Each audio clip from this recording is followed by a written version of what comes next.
Welcome to another episode of the Indie Founder Podcast. My name is Tiago, and today I have for you an interview. I often interview other indie makers, people that have built companies, and I love to talk with them because I always learn something new. In today's interview, my guest is Elston, the founder of Tiny Host. Before we get into this, let me just ask you one favor. If you are on your phone, on your laptop, just take a few seconds to give a good review to this podcast. You can do it on Spotify, you can do it on Apple Music, or normally in any platform. As you're listening to this, just scroll to the review page and give us a 5-star review. This really helps us grow the Indie Founder podcast. Now, without any further ado, here's Elston. Elston, welcome to the Indie Founder podcast. How are you? Doing well, Tiago. Great to be on the first Portuguese podcast I think I've ever been on. Oh, is it? Yeah. Nice. It's a completely different experience, I have to tell you. Now you'll see, I need what a it's real bachelor's all now about. on Yeah. the side. Yes. Yeah. So, Elson, we met in person. I guess we met through Twitter, but in person here in Lisbon. Because actually, did you live here part time, or now you are in London, or you lived here? Like, what is the status now? I'm in between both. So I try to spend maybe 4 or 5 months a year in Lisbon, rest in London, and maybe travel a little bit. I'm in a process of exploring kind of where I want to spend a lot of my next stage of life. So yeah, I'm Okay. between the both right now, and yeah, I get the best of both worlds, which helps a lot. Yeah, and it's not too far as well, right? So It's super fast and easy to get there. Yeah. yeah. So yeah, we met there, and you are also full time indie maker now. The um, the founder of Tiny Host, and yeah, today I want to explore multiple topics. We're just discussing a little bit, but basically, I want to explore the topic of validating ideas. How you do that? What is your advice for indie makers starting out? And as well, the second stage, which is how to grow a business. So once you validate the idea, once you see that the idea actually as legs and can pay the bills, how Yeah. to scale it and what changes, because I know that these are two different phases. So yeah, that's kind of the agenda for today's episode. What do you think? Is that fine? Cool. Sounds great. Let's dive in. Cool. So first, I would like to ask you for a quick snapshot of your life, like a quick background, if you will. Tell me, yeah, what is your background? Like, you're a developer, are you more in marketing side? And yeah, kind of the story before you became a full-time indie maker. Yeah. I mean, I can actually go way back to just being a teenager. And there's a really interesting full circle moment which I'll explain. But like when I was a teenager and just the internet wasn't dial up, I was really interested in just playing around with web design, getting websites online, creating websites for people just as a freelancer. I didn't really know how to code, but I was had a really good interest in designing like HTML, CSS.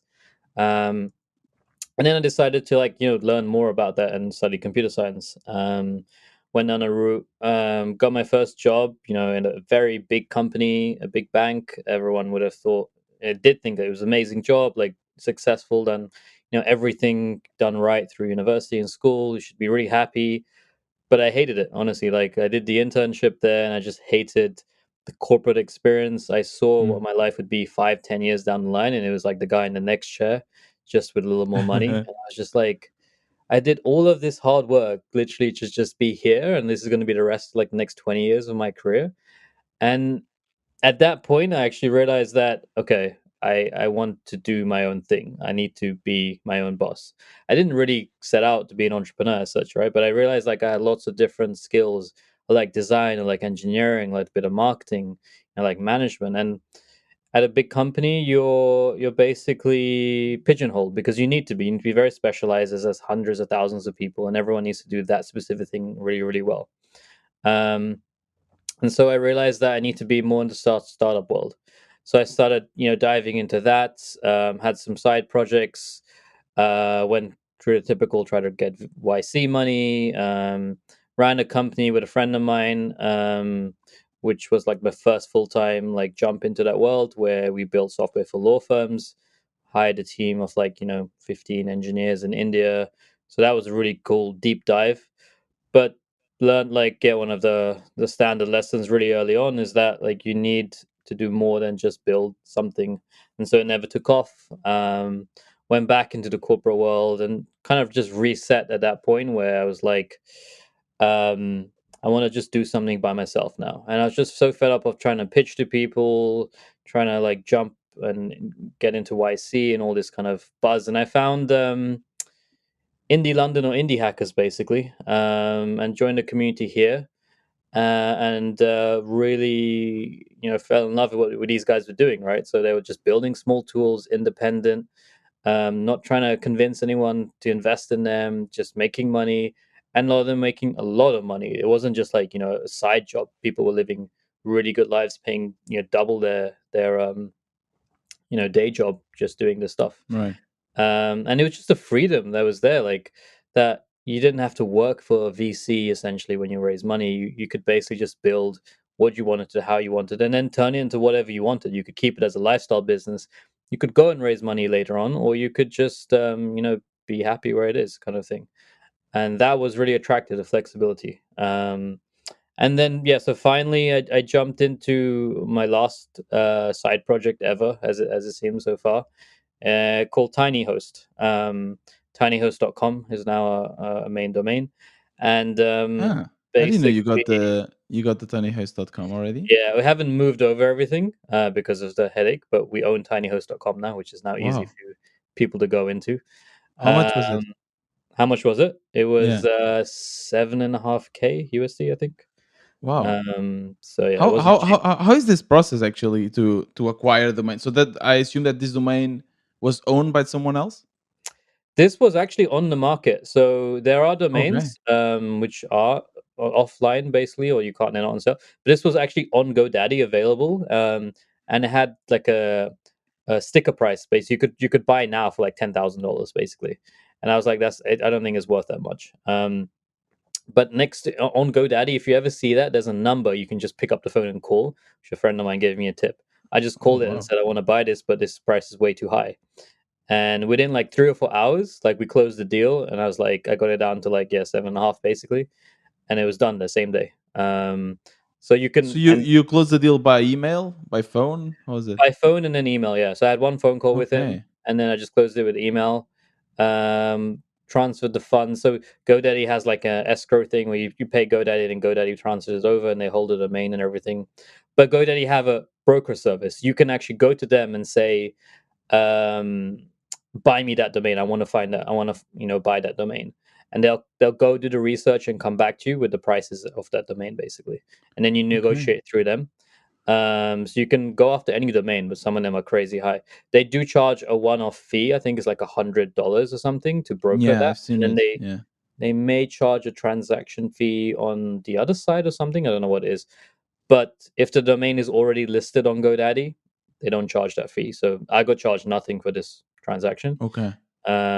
which was cool. 7K. It's still a Yeah, lot though. it's a lot. Why did you decide to go for the .com? The .com, I think, is just a more reputable domain name. It still is. Like it's the old, like, old houses are the best kind of strategy, right? Analogy. But In the for sense, SEO? for SEO, there is rumors that Google treats .com better. Um, Right. but we don't do any SEO around that domain right now. The biggest reason, to be honest, was more word of mouth, in the sense that multiple people thought we were tinyhost.com. And one of my Right. friends from Indie London was like, dude, why do you not own tinyhost.com? I just went to it and it's not there. And that was like the final stone. I was like, okay, I'm just gonna go buy it. So like it's just easier to say than like what the old domain, which is tiny.host with two eyes.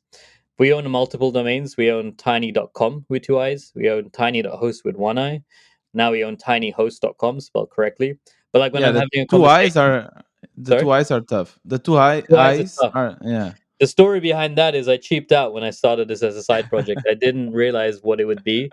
And the one eye one was like 300 a year, and the two eyes was like $10. And I was like, I'm just going to buy the $10 one. Someone actually bought the one with with one eye and then tried to sell it back to me for like 20 grand. And I just ignored him. And eventually I got it from him for like 2 grand in the end. But the renewal fee is ridiculous on that. It's like $300 a year for some reason. I Wow, don't know why.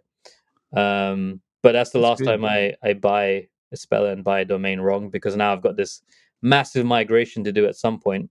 Um, but yeah, but it's just easy to say. If I'm having a conversation with someone, I can just say tinyhost.com, and it Yeah, just redirects anyway. I So always go to .com. To be yeah, honest, I always try to find something that would be .com. It just exactly. yeah, people just assume it's .com. I think. So yeah, there is a lot of value for yeah, getting things as .coms. Mhm. But yeah, and so Tiny Host essentially is the simplest way to share your work online. It's a drag and drop web hosting tool. So we've taken the complex world of web hosting and made it accessible to low technical or non-technical people. So you can host, everything, a lot of things right now. So we've just originally it was HTML and CSS and web stuff. Now it's PDFs, but we've also just expanded to PowerPoint presentations, Excel files, images, MP3s, image like Canon RAW formats, and so for Mhm. photographers and that kind of stuff. And Right. we're going to grow that list. So we're trying to be the So simplest way to share work online. Yeah. yeah, so just to is as simple as for me. Let's say I have a PDF. I Hmm. drag and drop the PDF to TinyHost, and then I'll have like a domain Yeah. and the URL saying, okay, this is Yeah. Tiago's PDF, and then I can just Exactly. send it to anyone. Send it to everyone. It's public. And you can customize the URL, and then we add stuff on top of it that's super helpful, right? So we have analytics. You can password protect it. You can add Wow. email capture. You can embed it. You can add a QR I code. mean, now it's a very mature product, right? But Yeah. so what was the MVP? What was like the first thing? The MVP was super MVP. You couldn't pay. You couldn't log in. It took about 10 minutes for your file to go live. And I built that maybe in about, I don't know, 2 3 weeks part time. And I was like, I'm done building. I just want people to use it. I was just burnt from like the old stuff. I posted it to Reddit, and I was like, guys, what do you think? And it wasn't trying to sell it, say, down, check out my app, because you couldn't even pay for this. I was like, literally just use it. I want to see what you guys do it.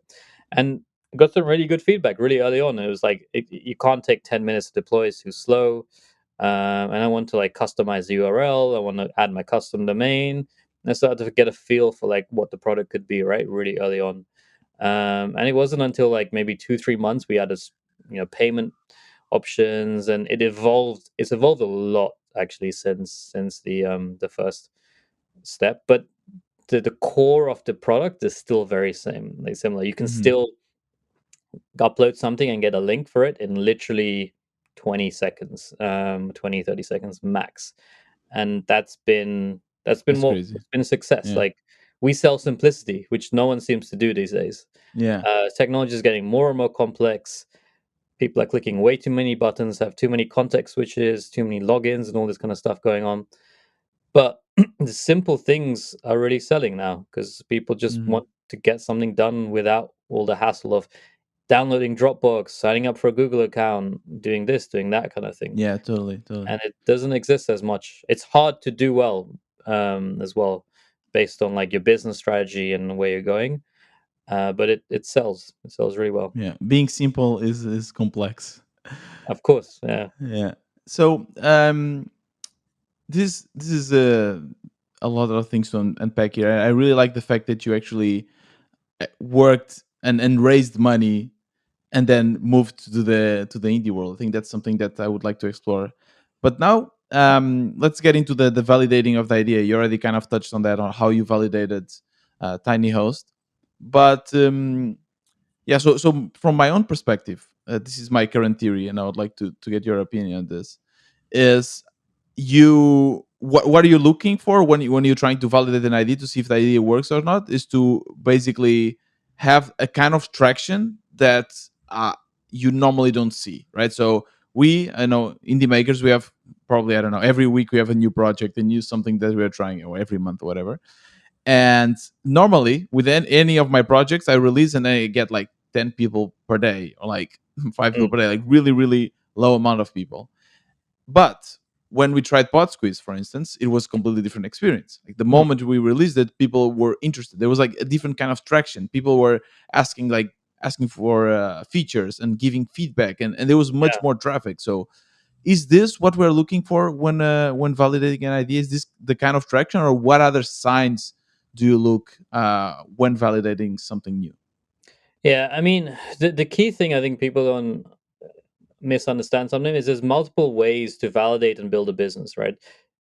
One way is maybe good for someone, it's not great for other. So, for example, I did zero market research for Tiny Host. I just and in fact, if I did market research, I probably wouldn't have picked the idea because I've been like, there's too much competition out there.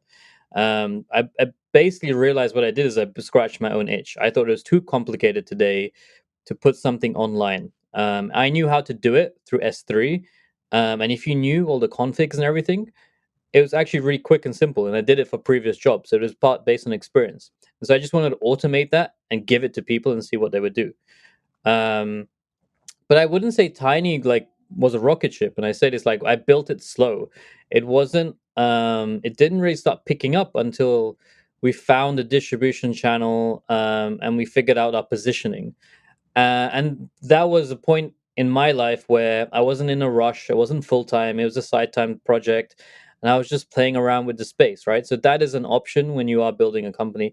It doesn't need to be a rocket ship straight away. But what I did is I stuck to that space, right? And I basically navigated around.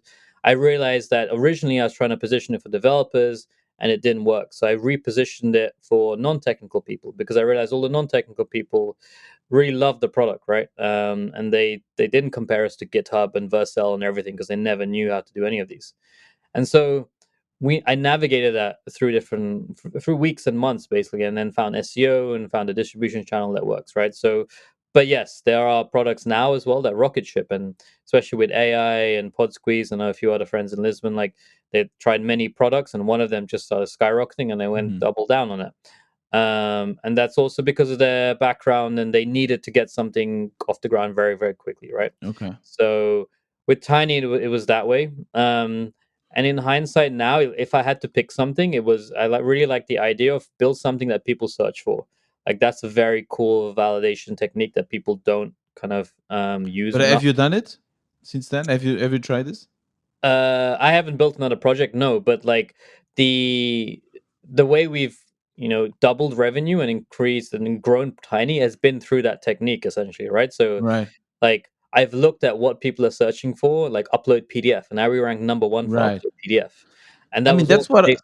that's Yeah, also what we do with PodSquiz. But you know what I find is it's very easy to look back and in retrospect of come up with course. a theory on what it works. And Yeah, people sometimes ask me like, "Hey, why did PodSquiz work?" And I look back and like, well, obviously it worked because it was AI. It was the right time, and yeah, we were actually there was actually a problem in the market that we were solving.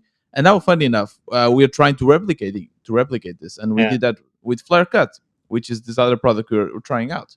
yeah, And my co-founder, he was like coming up with a list. Okay, the product needs to have this in this market and needs to be viral, the viral component, everything. Then we both agreed, yeah, this will be a banger. We are going to release this and we'll just count the money. And then we did that. We released it, nothing.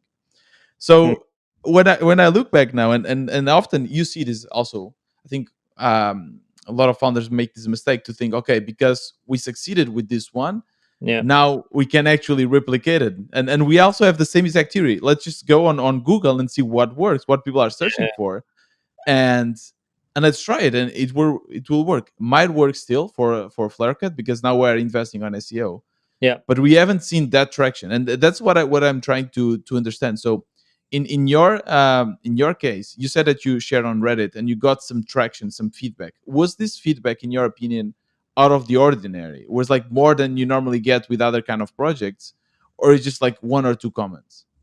No, it was a lot of like feedback, a lot of comments. It wasn't like one or two comments. There were a lot of people that said, "This is really cool. Like, can you do Okay. this?" So, but I wouldn't say it was a rocket ship in the sense that it didn't go viral in any sense that now people look for. Right? They're like, if it doesn't get 1,000 users in a week, then it's nothing, kind of thing. Um, and so it did take a lot of just messaging back and forth, and getting Okay. people excited about it a bit more. But it didn't have nothing. But the other thing is I didn't go by. I've never done the whole build like many small projects at once kind of thing. For me, I've always that's just my personality. I like to give something everything and just be focused on that thing. And so I didn't validate many ideas when I built Tiny. I was mainly like thinking about different spaces, doing some very lightweight designs and trying to figure out what I would like to do for the next like project. And then I just launched this and then went in on it. And so I think Tiny grew very slowly for the first year, but throughout its journey, there were people just complimenting it, right?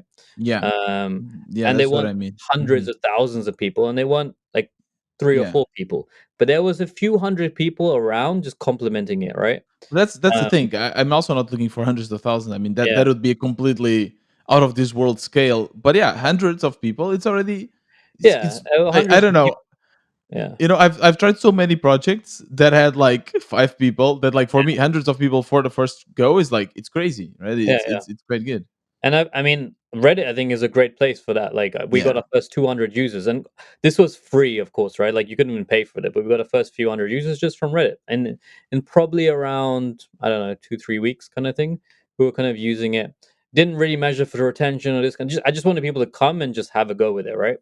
And Mhm. that was cool to see. And throughout the year, after we launched a product hunt here and there, and started writing blog posts, we got people coming through here and there, but Mhm. it wasn't until we found our distribution channel that I Yeah. realized, okay, this is Things took off. legitimate business that I can invest in, Yeah. right?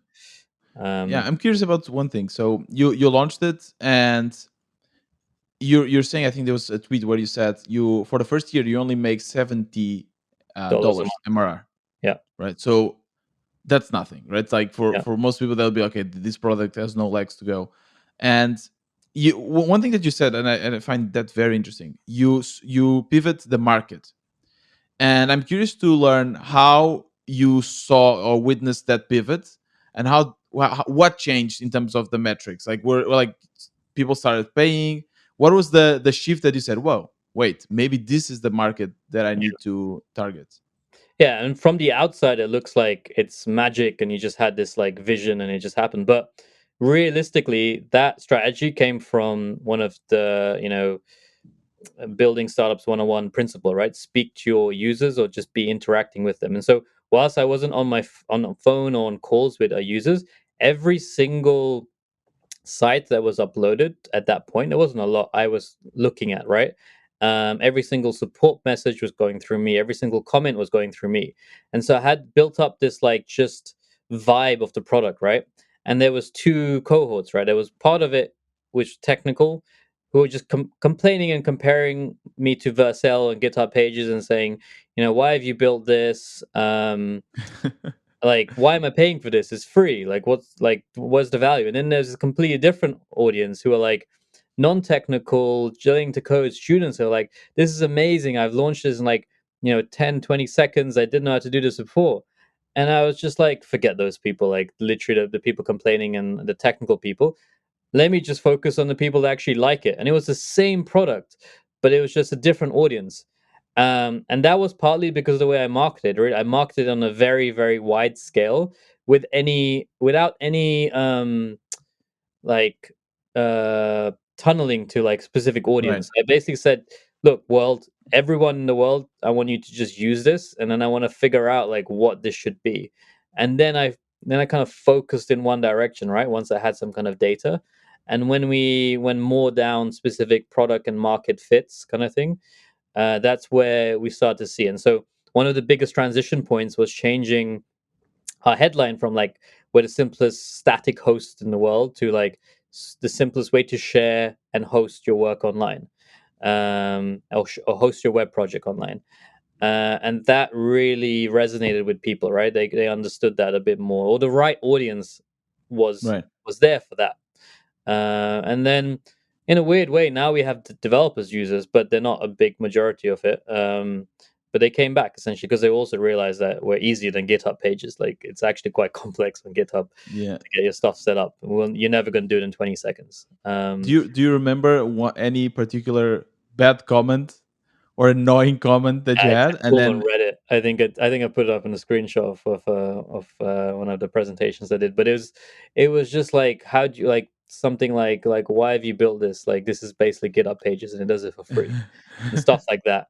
And yeah, it's demoralizing, I think, at some point. But like, I inside knew you have to be smarter than that. It's like, if you make that comment, number one, you have to know Git, which is, you can't assume that, and number two, you need to be a developer, right?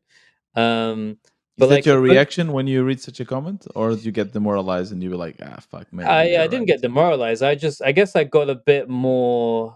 You get defensive, right? And you want to try to, um, stand your ground and tell people like why you exist.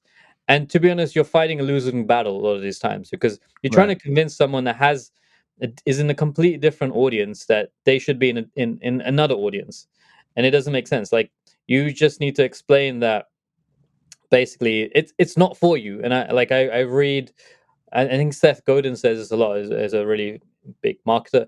He says like, it's, you have to say no to people. Honestly, like, it's, your product is not for everybody. It will never be for everybody. You will Hmm. have to just say, especially at the beginning, you just need to say no to people. Like, it's not for you, and that's why you don't get it. But it's for this person, and this person loves it. And that's, I Yeah, think, a really interesting, like, totally. just philosophy you need to lean on. And what are the type of customers that actually love Tiny Host? How would you So describe them? there were people that were literally using tools, for example, that exported to HTML, and so there were people using other website builders, no code website builders, and then they exported from HTML and they want to put it on us. So Webflow became like a big audience at some point, still kind of is. But there's other Okay. kind of tools like reporting tools and things like very business oriented that export to HTML, and they need to basically upload and share that to places, and we're the only people. There's a really interesting, another really good product we partner with, which I just stumbled upon, is called In5, and it's basically a plugin for InDesign. And so these are designers who use InDesign, Adobe InDesign, to design like interactive brochures and things, so they can click through, click buttons, and it exports to HTML. And so before that, before us, they had to actually know how to upload to an S3 bucket, set up an AWS account, and go through all those hoops. And we just stumbled upon this market that was a perfect fit because these guys had zip files and they're nowhere to host. And we were the painkiller for them. We weren't a Hmm. painkiller for the dev who knew how to use Git and GitHub Pages and Vercel. Right. But these guys were never going to go to GitHub Pages. They were never going to go to Vercel and S3. It was just too much for them. It was just a very annoying nuisance they wanted to get rid of, the concept of hosting. And that's where we really existed, right? So we found these guys and then we just focused on these guys because these are the Yeah. guys that really liked us. They kind of treated us well, right? And they told people about it, and we did webinars with them, we partnered with them, blogs and this kind of stuff. And Okay. that's just one small like partnered product that was super powerful for us, and they loved it that way. Okay. How did you find this? So you said that you were very involved, obviously, in the product, in the you're probably like Crisp or something, some chat Yeah, functionality. So you started to realize, and correct me if I'm wrong, that some people didn't really understand the product, yeah, developers, and others loved it. they really loved it. So what was your reasoning? You'd be like, okay, you try to understand more from this type of group that love the product, and then try to figure out where they were. Was that it? Yeah, 100%. And so like I looked at every website, everything that was uploaded to Tiny, right? And I tried to essentially reverse engineer it. So like you look in the HTML and see sometimes they have like little tags to say this was created by In5 or this was created by this. You try to figure out like how did you question them, like where did what tool did you use to create this kind of thing, or where can I find more of you? And it's just figuring Ah, out these interesting. audiences and diving deep into that kind of thing. And so it's diving deep into the green signals rather than the red signals. Luckily, we were fortunate to have green and red signals, and we could choose. Some products just have red signals, right? And it's just Right. like Hmm. there's no way to go through. But we found this audience cohort of it that basically really liked it and had no other tool out there, basically that basically could do this so easily and was positioned for them. And how could you reach out to them? How did you get to them then? To the partner product. to that audience. So you got to that audience through this product. Product, yeah. So eventually, I Okay. think I reached out to this product, and they had their own marketing distribution. And I said, "Can we collaborate with you?" So they put us on their blog. They put us on as a recommended host. Their support person, recommends us when they say, "Where can we host?" And that's a frequently asked question. And we gave a free account to them, to their support person, who loves it. So she uses it for debugging their own internal tool issues. So building that relationship with them, we did a webinar, and it took time, but essentially we piggybacked on their product, right? And that's been our strategy as well. Even through SEO, we've piggybacked on partnering tools, because I realized that what we are is the last mile solution in an entire workflow. So you use other things out there, you use, Webflow, you use In5, whatever, to create your thing. But then there's always the piece missing, which is like putting it online. And that's where we fit in. Like we fit in really, really well. And so I was never really at that point interested in building website builder or anything else. I was just wanted to focus on hosting, because I thought it's a big space and I wanted to keep it simple. I didn't want to write a lot of code. I just wanted to take this product and just make it work somehow. Hmm. And that's the strategy that's just really worked, I think, for That's us for a while. piggybaking strategy. I've never heard of that. So that's basically partnerships. Yeah, it's partnerships essentially. Yeah, Okay, but tell me more about they that. Like, had how do you organize them? What is a good partnership for you? How do you like give something and get something back? Because for me, yeah especially when you're a small company, it feels that you have nothing to offer. yeah What would you offer in this? And they, of course, and we were a way smaller audience than they had, and so, but what we'd offered them was a problem to their solution, right? Sorry, solution to their problem, in a sense that their users had this problem, and they were never going to go and build this, right? And we had the solution, the painkiller for them, but we didn't have the audience. So it was just a really good just puzzle that fit. So That's we were so cool. fortunate in that position. So basically, you found you were investigating the websites that people are hosting in your platform, Yeah, and then you figured out that they're using this in5 tag. I actually I yeah, didn't even yeah, know yeah, that this product, but I'm yeah. not a designer, I guess. It's a So very niche you product. found Yeah, this, yeah, and you're like, wait, these people are using our tool, tiny host, to host these in5 products. Let me go directly to in5 and yeah, tell them, hey, and yeah, tell me about that. Like, how yeah. That did you was it. reach out to them?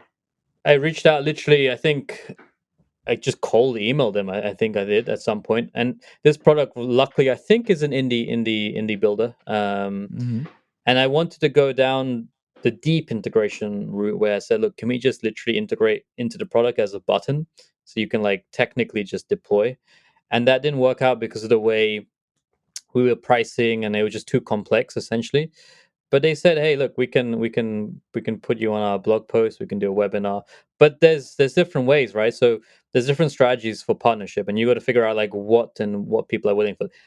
At the one complete end is like the deep technical integration. So you have a button API integration, and that's amazing. At the least end, it's like blog posts, right?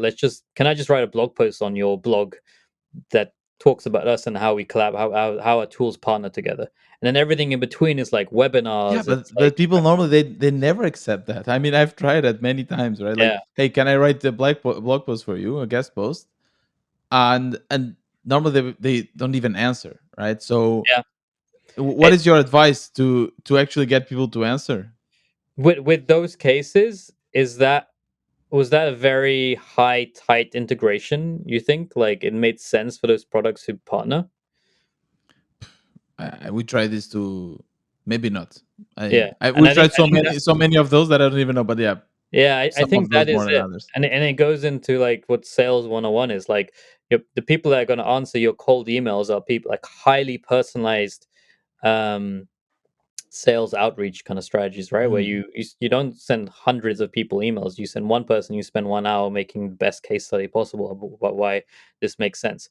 But like we had a really good case study. We had literally, I don't know, 20, 30 people uploading from in5 to us, and we said, hey, look, Mm. we have a lot of people uploading here to you. We're not just cold That's emailing you smart. anyway. That's really There was smart. already like some relationship, whether Yeah. we connected or not, and they would continue to use us. And so it was a case where the way we went about this wasn't like, let's look at partnerships and then let's figure out who's there. It's like we started with our data, then figured out who was a partner product with that, and then reached out with that case study and the evidence to say, look, That's people are I've using never this. thought of that. Yeah, Did you was that a one-time thing or did you do it that with was other probably the partnerships? easiest one we've done. I think other tools out there haven't been kind of as successful. I'm trying to think where we've had such a tight integration. But I think that worked a lot because it also the product was an indie product in some sense. It wasn't a big company in that kind of sense. So that was probably one of the better ones that did work. There are other ones like we failed at these as well. Like I think there's one called Brizzy Cloud, which we found people are uploading, but they never seem to really work. And I think it was it was mainly also from a point of we had what they lacked. Like some of these other integrations and tools, they kind of had very weak hosting solutions, and so Mhm. we knew that maybe it wouldn't work as well because they kind of were doing their own thing. But like these guys just didn't have a hosting solution, and so it just we filled a really good gap that it didn't have. The integration you do is only through webinars and blog posts, or do you Yeah. actually have like an API integration where people can Oh, just we click and we we tried to offer that, but it just wasn't feasible technically, mainly because the way their plans and everything are structured. okay, But it's just webinars, and now it's just a partnership in a sense that we're on their FAQ for how do you upload your project, which is like okay, it's just a very big necessity if you use that tool. You can't if you just design that's something, you crazy. eventually need to put it Yeah, out somewhere. Yeah, that's crazy because as they grow, you grow. yeah, So exactly. I love this the piggyback Yeah, strategy. No, you should you coin that. piggyback together. Figure out Piggyback. like what tools can you partner with, and and they have to be at a similar size. Like we obviously if we went to Adobe and said, "Hey, do you want to just add us?" They're going to say no, obviously.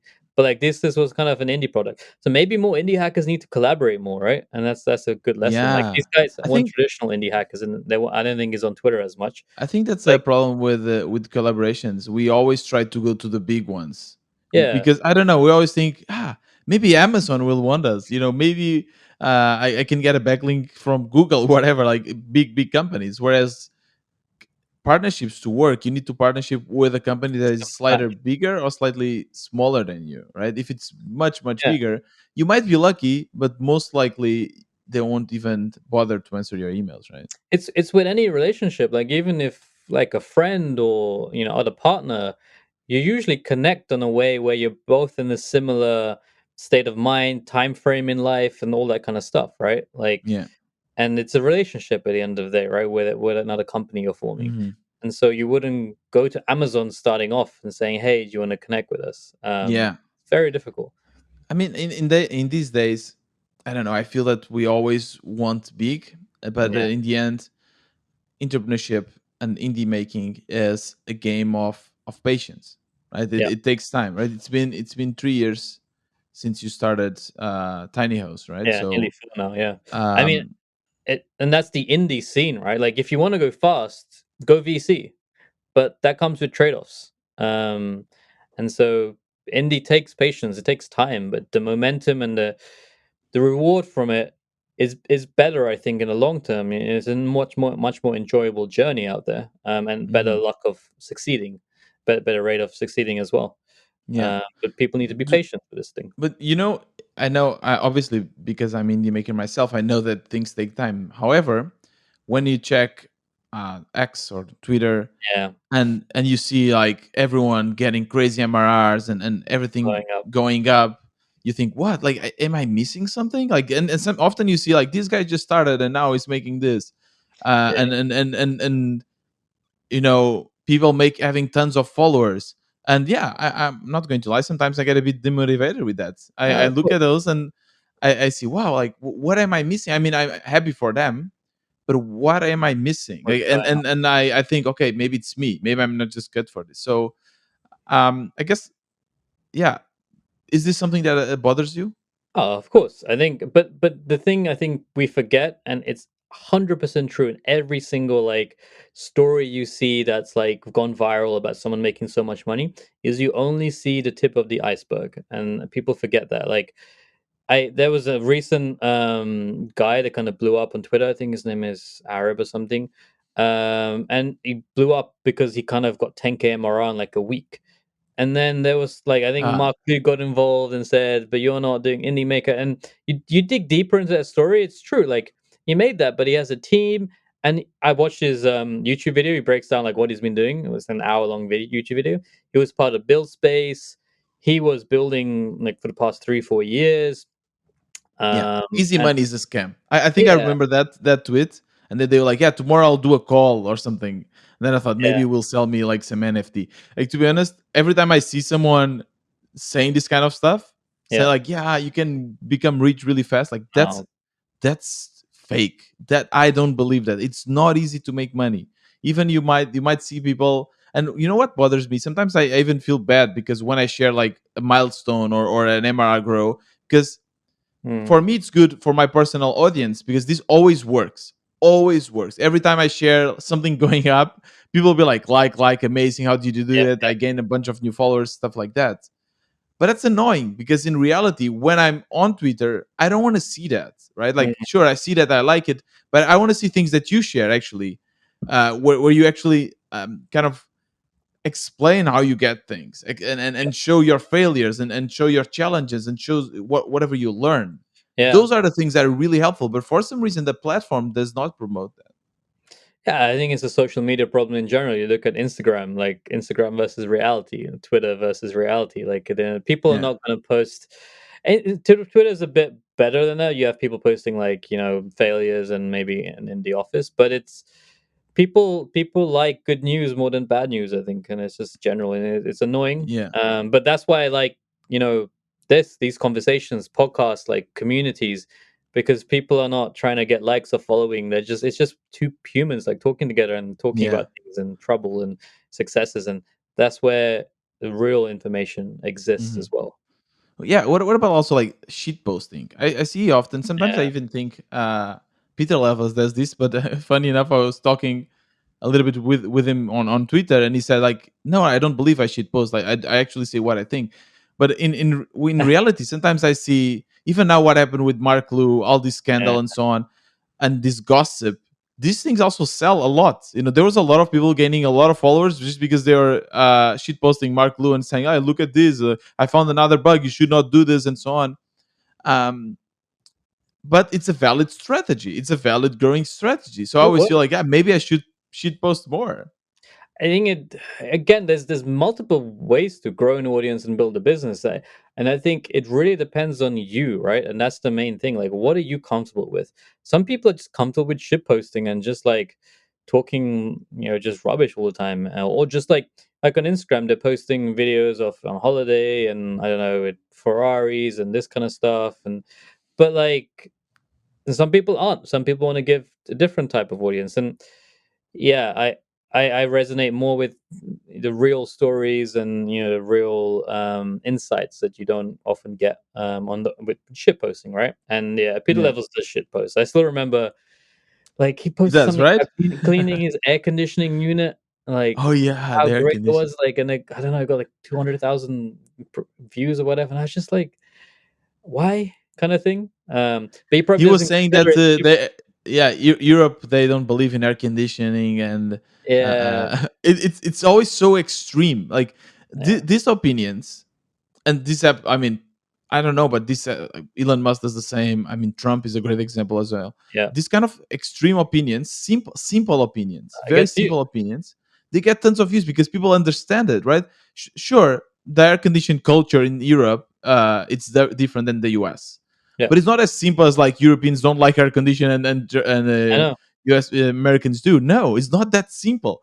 But when you put it simple, people like, and that frustrates me so much. I don't know if it kind of likes, but what more importantly, what it does is trigger people, and people are like capitalizing on this, which is really annoying to see. And this Trump does this all the time now with presidential stuff. Like it's what pushes people's buttons, and you do it deliberately just to get the sensationalism out there. But do Uh, you do it deliberately? Because what I'm trying to figure out is that maybe levels, right? So levels, it does one thing really well, which yeah, is seeing what people like and do more of that. And I guess he's been doing this for so long. and Trump the same, right? I mean, I'm not comparing them both, please, but Yeah, I'm just saying, like in general, like when you just optimize to what people want, maybe yeah, it just becomes part of you. So yeah, maybe you're yeah. just like, oh, cool, people like the air Yeah, conditioning yeah. topic. Cool, let me just keep, and then you always talk in that way. I also wonder if he talks like this in this relationships and in more personal life. In real life. If And he's also, I don't you know. know, I found some people's online personalities are very different in person as well, and I think yeah, that you put it's all a it's smoke and mirrors, right? It's all it's showbiz at the end of the day, right? totally, You pretend you're someone online, that's your personality, but in real life you're someone else. That's what it is. yeah, People take social media too seriously sometimes. Even I do. Like it's again, it's just people just write stuff. You don't have to listen to them. The difference is like it's just in your face now, like, and that's what triggers people. Like you wouldn't, no one would come to your room and say something then run away. But on Twitter it's like that. You're in your room, you see a tweet and you're like, what is this rubbish kind of thing. And you just, you know, you're kind of open to that more information now, which some views you don't agree. And yeah, people know, like it's like BuzzFeed, right? It's clickbait. BuzzFeed was the start of that like clickbait kind of generation, and now yeah, people know that works in engagement, and they're just doubling down on that stuff. yeah, That's yeah, the way we are. That's the news cycles. totally. Let's talk back to building and Yeah, marketing. So we talked a bit around validation, and now we need to speak about something that everyone was asking about, which is your SEO strategy. Recently, you have been also sharing that with us. I think you what was like 150K clicks. I don't know, you just shared something. yeah. We get around 120,000 clicks from Google a month now. 120,000 just from Google. That's also happening, not to that scale, but for Pod Squeeze, SEO has been a great, amazing strategy. We love it Yeah, so much because it's very passive. I mean, yeah, it takes a while and it's hard work, but then it just works and keeps bringing you. snowballs. Yeah, it snowballs totally. So yeah, I guess I want to get a quick SEO course from Elston. Like, what are the main things, the main things that someone that wants to grow their SEO, what should they do? Number one, I think, is like invest in the right tool, right? Whether it's SEMrush or Ahrefs, like it's expensive, but that's gonna be like the tool that will guide you to good and bad SEO. Okay. And that'll tell you where the opportunities are, right?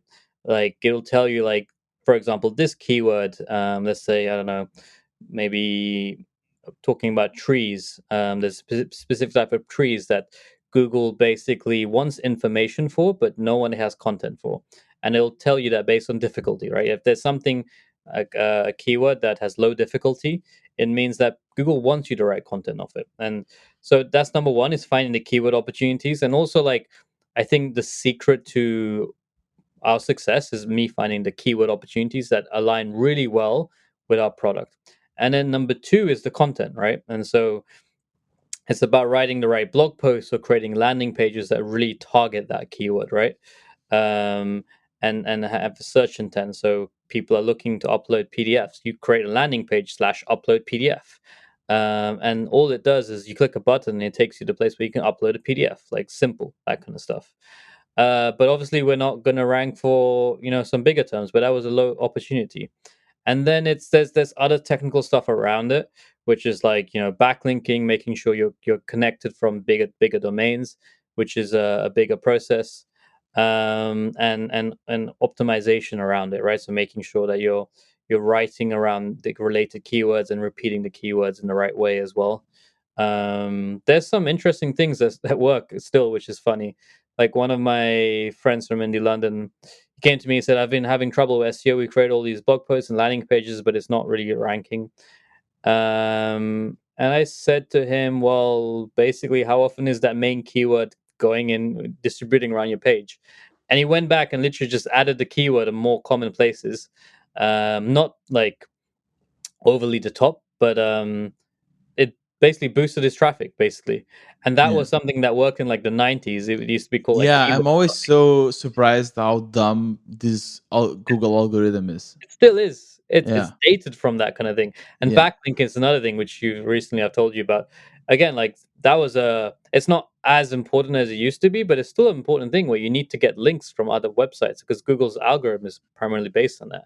For Um, us is extremely, it's really making a dent, yeah, and we can see, we use age Ahrefs, Ahrefs. Yeah. backlink, like their tool to show your score, and we can really see the difference as we go up in our score and domain authority score.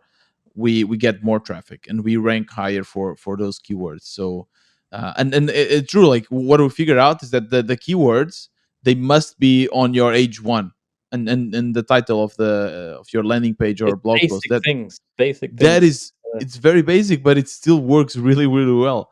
Yeah, you said something really cool about the choosing the right tools. There are tons of them, right? So a few tools that we use, one that we really like is called SpyFu. I don't know if you know this one, Okay. but it Yeah. allows you like to also import the data from your competitors, see what keywords they're using. That one is kind of cheap, it's quite good. And then there's a bunch of like free tools for keywords research. These like SEMrush though, and Ahrefs and so on, they're very very expensive. So Mm. for someone starting out, do you really like, even if they're paying whatever like $100, is this still, do you still recommend that, or are they like I good mean, I'm free options? yeah, I've tried some free options. They weren't great, honestly. I'm out of the tool game in the sense that I still only use Ahrefs, and I know we have an SEO person we work for that may use other stuff. But honestly, like, just pay. They have a cheaper plan now, I think, which is like $20 a month, I think, where you can just get in. But like, Okay, it's just worth it. pay $20 or $50 or even $100. Like, I guarantee, if you're serious about SEO, pay $100, cancel straight away, and just spend that month using it and just see what comes out of it. Hmm. Because I still think that's like the best tool out there. There's other tools which work on specific segments of SEO, but honestly, I don't use any of them. I use that, but I'm not. I wouldn't say I'm like heavy on like SEO from a researcher perspective, doing using all the features of Ahrefs, that kind of stuff. I use it mainly for the data, and just the volume of keywords I have. SEMrush is similar, but there's tons of features in with Ahrefs which I don't use. I know Yeah. like an SEO freelancer would be better off using that kind of thing. How do you, tell me about your process of finding keywords? So like what do you think of, like you go to the tool and Yeah. you start typing PDF, like how do you come up with actually things to type? I like the jobs to be done framework. And it's you can Google What is that that? if you haven't heard of it. But it's about being creative with like keywords based on jobs that people want to get done. So upload PDF is a job that someone wants to get done. Upload HTML is a job someone is going to share CV as a link is a job that someone wants to get done. And so it's a combination of actually looking at, again, I still look at what people are uploading and then going to Ahrefs and Googling and searching around that and then adding specific words, right? So with keyword opportunities, there's essentially different funnels, right? So there's top of funnel, which is like I'm interested about HTML and CSS. So those are interesting keywords. And then there's bottom funnel, which is like I need to upload my HTML right now. So I'm going to search Right. upload HTML. So those are better opportunities than what is Start HTML. with those. Yeah, so Hmm. start with those, but doesn't mean you should ignore what is HTML. Like it's there as well, but it's the keyword, so it's the topic plus maybe like a verb around it, right? Which makes the intent together. And so we've recently noticed that like with technical stuff, you can rank for upload React app, and you can also rank for deploy React app, and it's the same topic, but the verb has been slightly different, right? And so those are really interesting kind of things to think about as well when you're doing the Do opportunities. you But write different pages? Do you make different pages for yeah, these because different if you words, even though search they are the those two same? words, two queries, you'll get different results on Google. So Google has a completely different set of results actually, because Google thinks of them differently. And so we create different pages for that stuff, different blog posts around that. So How important is the content that you write? Can you do it with AI? for blog posts, I wouldn't say so. I mean, we tried it, and it's never worked. Or we never got the quality we wanted. My goal for the blog has always been, there's a lot of crap stuff on Google out there, like a lot of just Hmm. basic, like really boring stuff to read. And I think if you're really in a long-term investment, create things that are good to read and nice to read. When we tried it, AI wasn't, as great. And probably like last year, I think we tried it, but we still write all of our articles by hand. And I think it shows because like AI doesn't do the research it needs to really kind of create really good pages and Hmm. um, blog posts. For landing pages, yes, you can use that and maybe edit it. You can use AI as a starting kind of zone, but like just relying completely on AI to spit out like hundreds of articles, I you're just gonna get this farm of just really low quality writing that people are gonna click on and then go back on, right? And so Yeah. our blog posts have always been storytelling, really engaging, really well researched stuff. Like AI is not really good at research at the moment in terms of like finding screenshots from other websites, use cases, examples, case studies for specific intents. And so you can see the difference in some of our blog posts, which are there because we have a dedicated writer. And you read like HubSpot. I want us to be a blog where people, really enjoy reading it, right? Like come to us because it's a really good quality on it.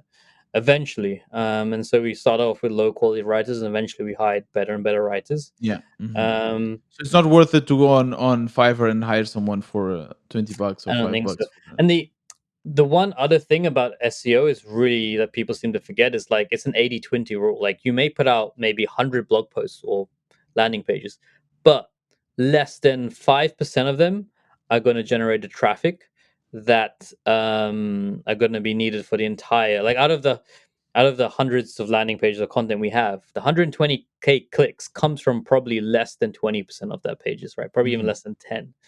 And so you want those to be super quality. Yeah. And so one Yeah. strategy is you hire someone low paying and you rewrite it later on to try and rank it once you see. But you whatever you put out that's like ranking highly, you want it to be good. Really good. Yeah, like my co-founder João is mostly more focused on that, and yes, always trying to optimize our process. So now he has been playing around with Notebook LM, and Okay, he says that it's really good. It's the first tool that he thinks is really good to write articles because you can actually add a bunch of sources and so on. that's cool. But he's Okay, yeah, he's actually very picky with the content and so on. We also have a content writer, Adebayo is his name, and we have like a full, yeah, infrastructure around writing content, right? that's So cool. he always checks for the keywords, Yeah, sends the articles to our to bio, he writes it, but it's like the full thing, and we're yeah, always trying to system. think, hey, can we do this with AI? And so far, only Notebook LM has been close to actually delivering good Yeah. results. One thing that we noticed though is that we kind of ran out of keywords. Hmm. So how often do you actually go back to your tool and search for new keywords? Yeah, I mean, we've run our keywords as well at different stages. I mean, we've only recently found a whole different set of pool of keywords, and that's looking at competitors and that kind of stuff. But like, you do come to a point where you run out of keywords, and the other thing you need to do is just like, the product needs to grow, and so that's why we've released all of these new file formats is because the product's growing, and New that's the reason. features means new keywords, right?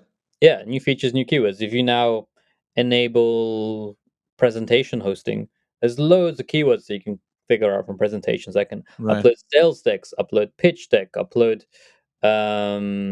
course, upload corporate presentation, all these kind of things which are there. So these are all things that people are searching for on Google, and you say Yeah, like, I yeah, mean, I don't have this on my product yet. Let's build it, and then yeah. let's get all of this traffic. Yeah, so maybe there's keywords that you find that, and so like we ran out of keywords really early on, and so but then I found upload PDF, and that then I built a PDF upload feature, right? And Yeah, then we grew that way, and we doubled revenue that way. you And so built those or AI built, or like or the Cursor built it. this was a precursor. This is like I two was years the ago. was precursor, Yeah, precursor to cursor. precursor to cursor 2 years ago.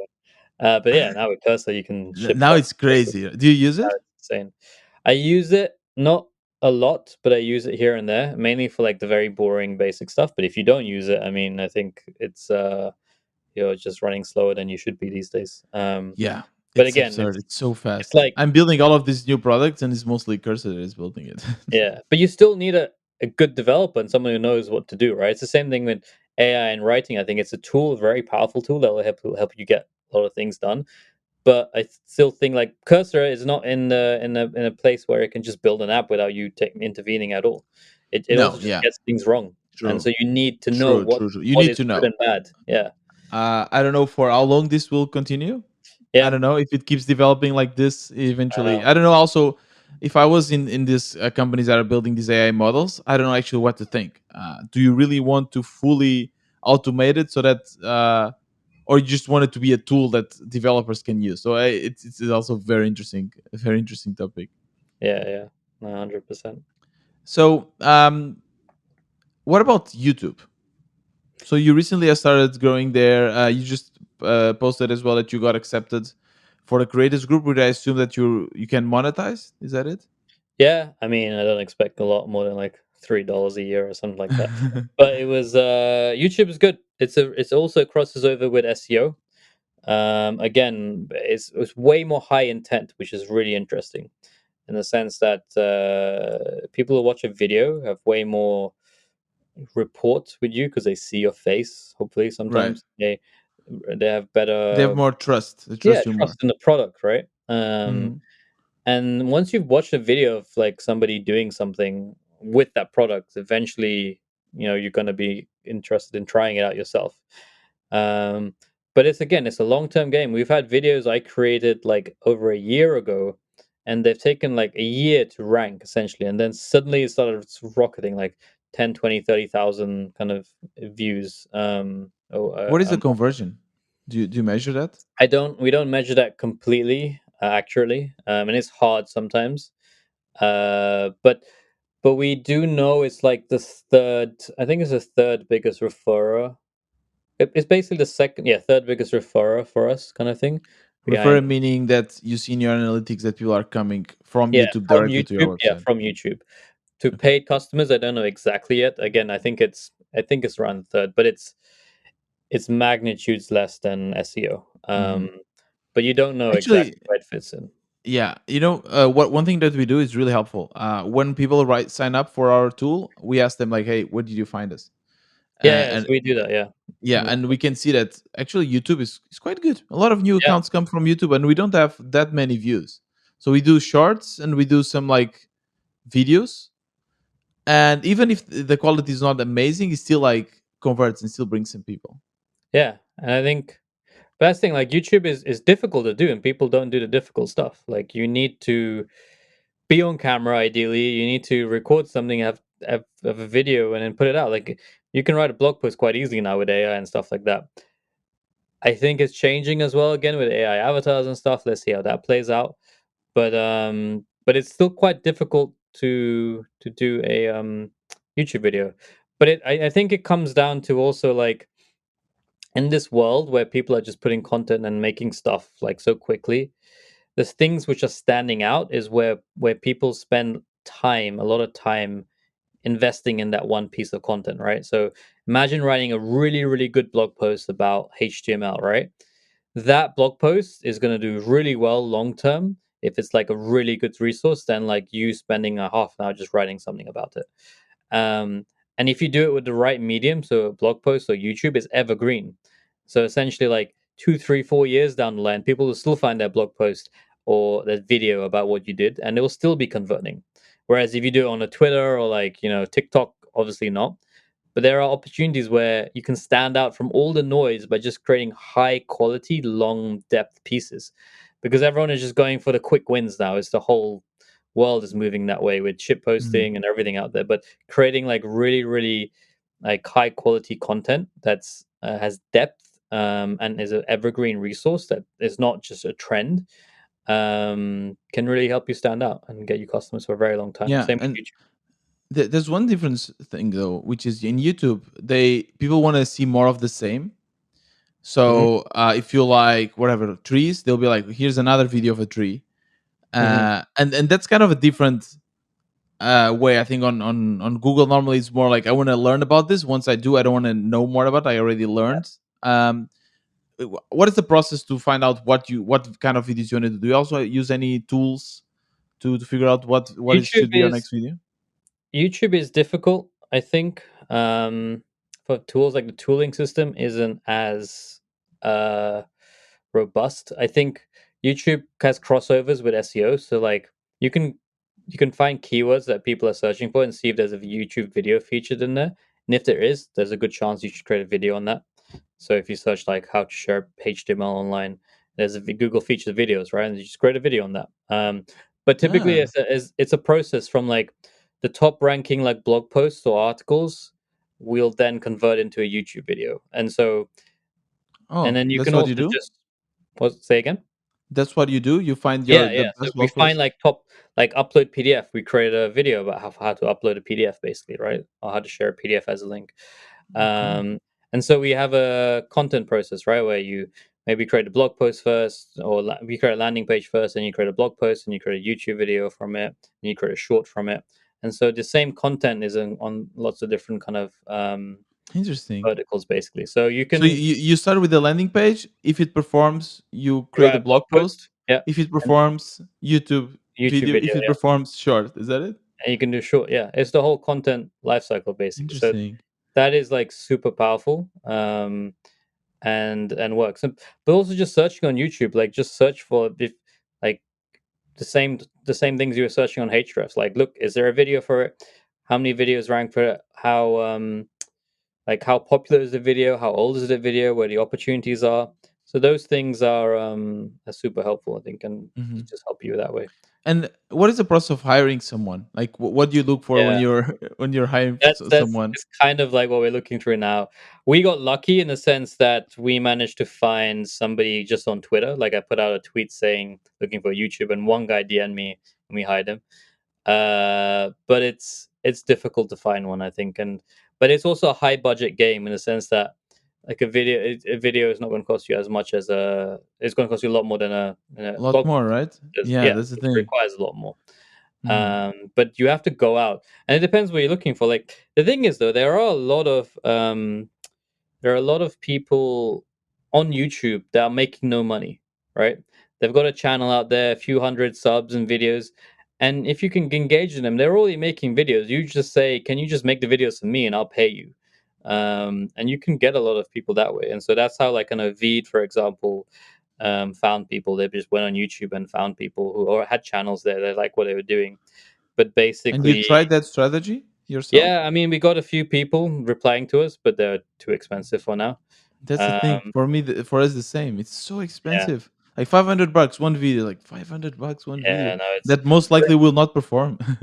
the other strategy we're going for now is just training people, right? So like finding someone who's like, I don't know, a student who has time looking for some part-time money and interested in coding, and just saying, hey, like, buy yourself a camera and just film these stuff. And Hmm. we give the topics and just helping them, like Okay. upskilling them that way. Because yeah, I think the generation below us, the younger generation, are way more just, yeah, in tune with media and YouTube's and this kind of thing, right? And so Hmm.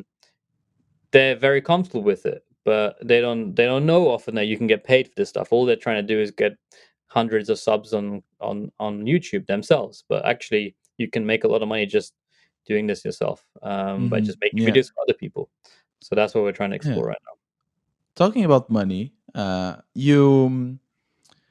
often do you think, or do you ever think that now, if you had like an injection of like 1 million or 2 million, you could just scale tiny hosts to a next level because you really understand what works, and you just have, okay, people, you don't mind paying for videos, you don't mind paying for more blog posts, more keywords, more features that you want to build.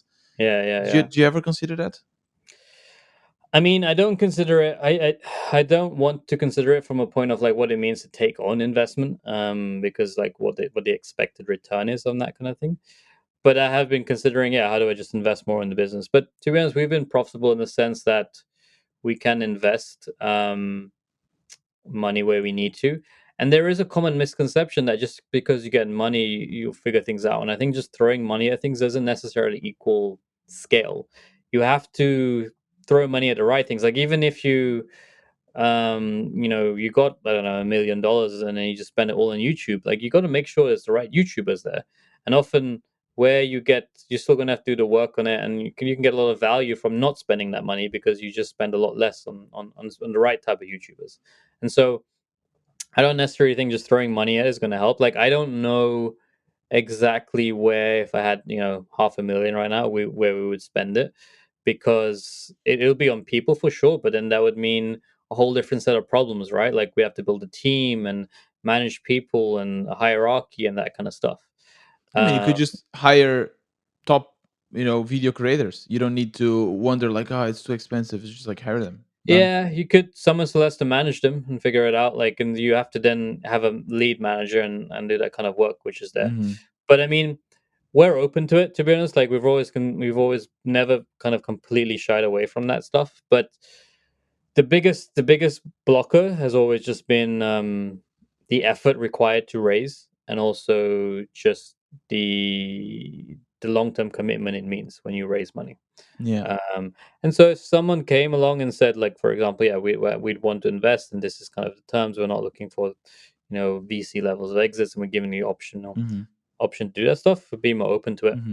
But when you're just caught up in the business and the days in and out, and I'm a solo founder, like with companies that raise, there's usually one founder literally pitching all day, basically, right, trying to get Yeah. money on it. It's fucking It's annoying. a massive task. People think like because of money all over on TechCrunch that it's easy to get, but it's not easy sometimes, right? And Hmm. so there's hundreds of companies that have money and added money and they haven't gone anywhere. So Hmm. we do need to grow faster, 100%, and we're looking to how do we do that. Do But do you? That's. Do you yeah, really like? What is your goal? Like, I often think about this. Like, what is You're we you're and the company is 100% yours, right? So yeah, what? Why do you need to grow faster? Like, I what think is in it's your mind? Like, what do you want to become huge? Are you yeah. happy now? Like, yeah. I What's think going on there? it's a bit of yeah. I don't know what is.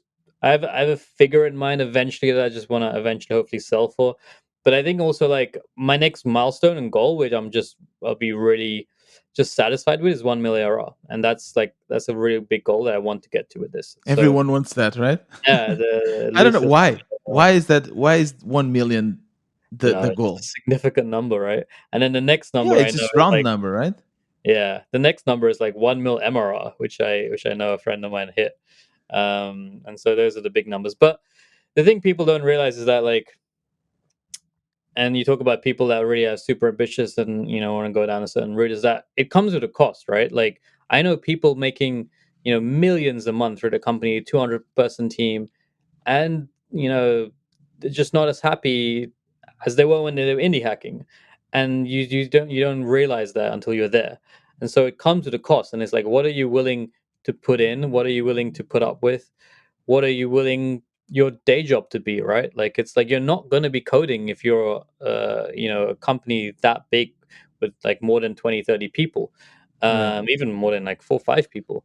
You're going to be a manager and your whole job changes. And so are you comfortable with that? Are you able to make the sacrifices?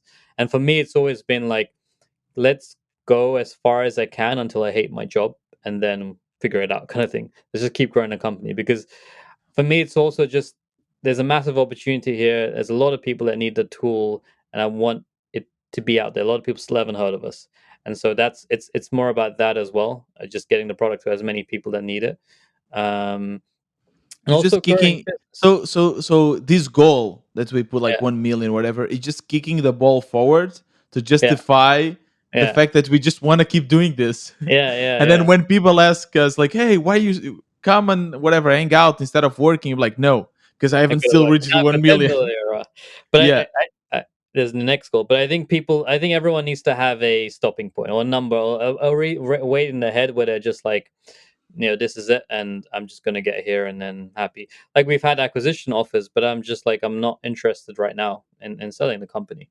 But but there's a number. There's a number where you'd yeah, be happy to. there is a Okay. number, I think, and it's a number where I think it makes sense. I think the value is there, and I've proven to myself that I can scale the company to this level, right? Yeah.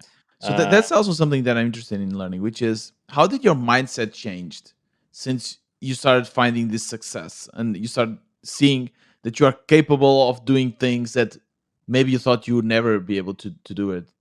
Um, yeah, it and that's what it's like. That's why kicking the ball becomes like more fun, because you're like, oh, I've done this, now I can just kick it a bit more and kick it a bit more, and you realize that you unlock this whole like world of strategy on how you can actually make things grow and go big. And so I realized that whatever you thought would work actually does work, and you should just do more of that. You just believe in yourself a bit more, right?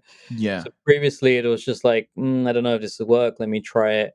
But then you look back and you're like, that decision where I added PDF hosting was a gut instinct based on just me snooping around, kind of, our data and a user base, and it doubled the business and it is huge. And I was like, okay, I'm just going to do more of my gut instincts as a founder. And it's the whole founder mode thing, and you knowing your business and you having the vision as well, that you just feel a bit more confident about where you want to go. I think Do you feel that's that this also affects your personal life? Do you also feel that confidence in in decisions that are not business but are like personal?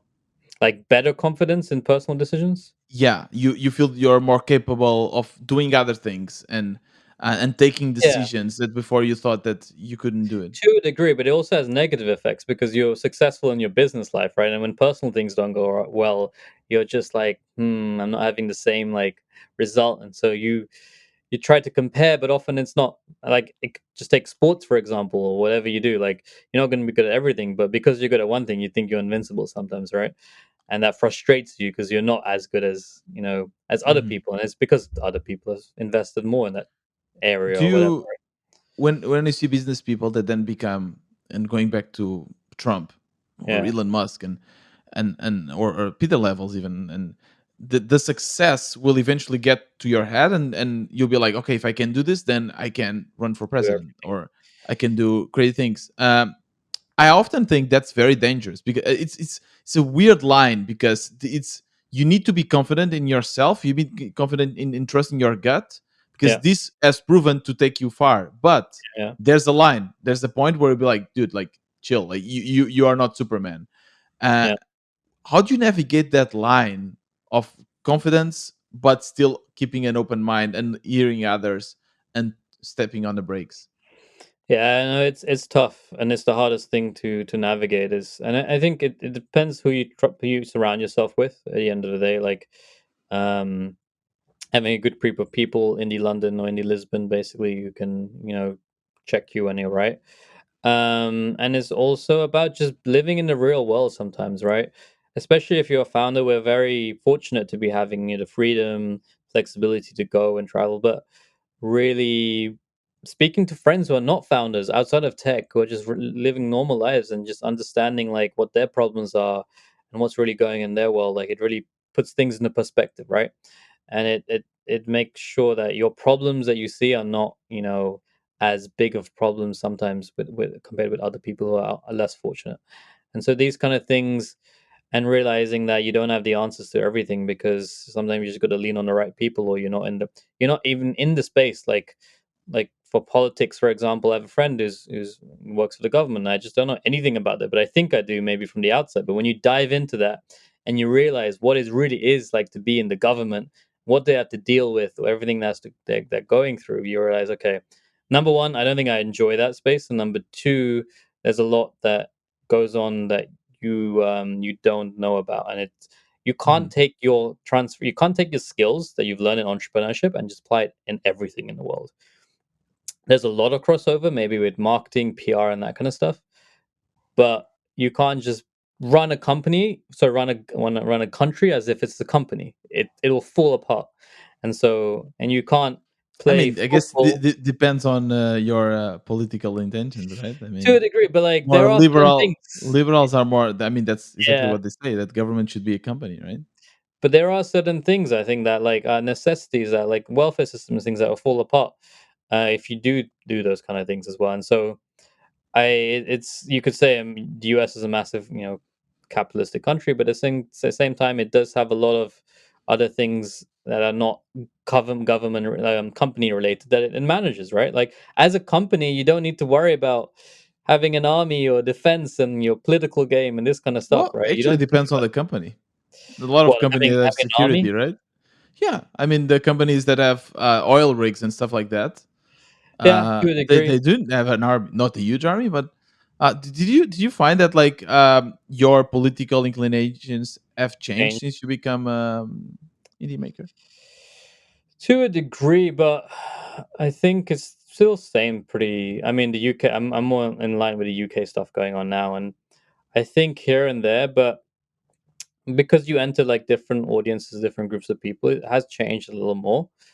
But I've tried to stay a bit more in line with like it's easy when you have access to capital, you start to be more one way than the other. But I've tried to just, especially with my circles and everybody, stay out of those circles as much as I can as well. I'm in it. But yeah, there's definitely things Mhm. you start thinking about now. Yeah, You've unlocked from the world in a different way, right? totally. And Yeah, from my side, what I think is like, for yeah, I'm more um I'm more annoyed with taxes, for instance. That's something that I'm more like yeah, annoyed with.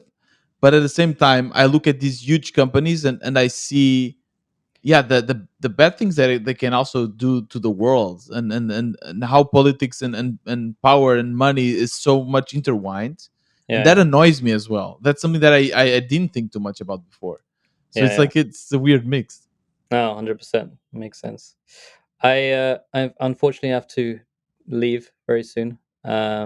But is there any kind of last questions we want to go No, through? that's I think that's everything we did. Cool.